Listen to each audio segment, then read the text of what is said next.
नमस्कार। आप सबको हिंदू नववर्ष की हार्दिक शुभकामनाएं।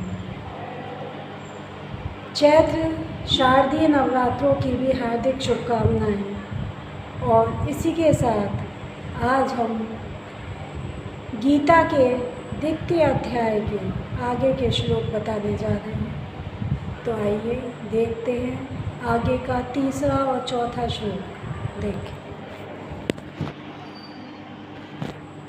यह है तृतीय श्लोक। अब भगवान अर्जुन से कह रहे हैं कि क्लैव्यम माँ इसम गमा पार्थ, क्लैव्यम माँ इसम गमा पार्थ ना एतत् त्वयि उपपद्यते, ना एतत् त्वयि उपपद्यते, क्षुद्रम हृदय दौर्बल्यम त्यक्त उत्तिष्ठ परन्तप। भगवान अर्जुन को समझा रहे हैं कि हे पार्थ, प्रथा के पुत्र, प्रथा कौन थी? श्री कृष्ण के पिता वसुदेव की बहन थी और इस तरह से वो इनकी बुआ के पुत्र हुए। अर्जुन जो है श्री कृष्ण की बुआ के पुत्र हैं, तो भाई हैं। तो कह रहे हैं हे पार्थ, क्लैव्यम माँ इसम गमा, तुम नपुंसकता को, क्लैव्यम माने कायरता, नपुंसकता, तुम नपुंसकता को प्राप्त मत हो। गमा माने प्राप्त, माँ माने नहीं। तुम नपुंसकता को प्राप्त मत हो, तुम कायरता को प्राप्त मत हो। ना एतत् त्वयि उपपद्यते, एतत् यह त्वयि तुम्हारे लिए, उपपद्यते सही नहीं है, ये सब तुम्हारे लिए सही नहीं है, तुम इसके योग्य नहीं हो।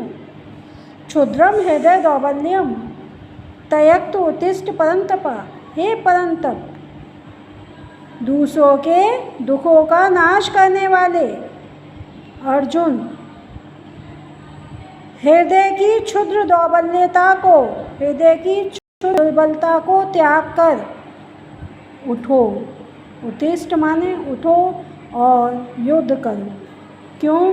क्योंकि अर्जुन एक क्षत्रिय हैं और किसी भी क्षत्रिय को ये शोभा नहीं देता कि वह अपना धर्म का पालन ना करे। अगर कोई क्षत्रिय होते हुए भी युद्ध से मना करता है तो ये उसके लिए निंदनीय कार्य होता है। अब आगे देखते हैं कि अर्जुन क्या कह रहे हैं। अर्जुन उवाच, अब अर्जुन कह रहे हैं भगवान से कि कथम भीष्म अहम संख्ये द्रोणम च मधुसूदन इषुभि प्रतियोत्स्यामि पूजादय अधिसूदन।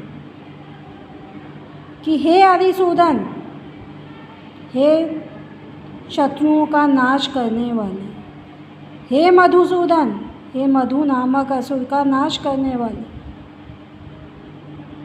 अर्जुन कह रहे हैं कि हे मधुसूदन, हे अधिसूदन, भगवान के संबोधन है ये।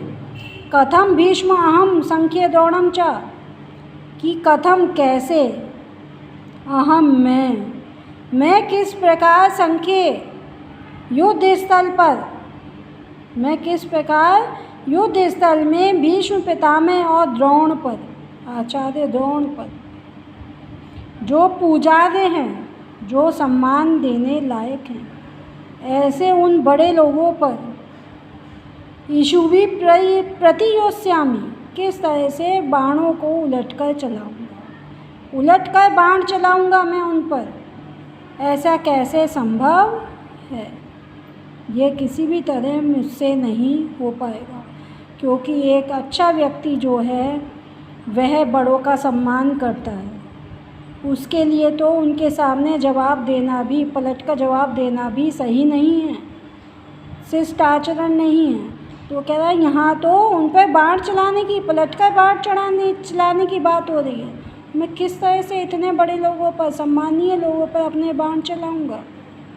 तो इस तरह से अर्जुन अपना पक्ष रख रहे हैं, अपनी बात कह रहे हैं। और यहीं पे ये चौथा श्लोक समाप्त होता है। हरि ओम तत्सत।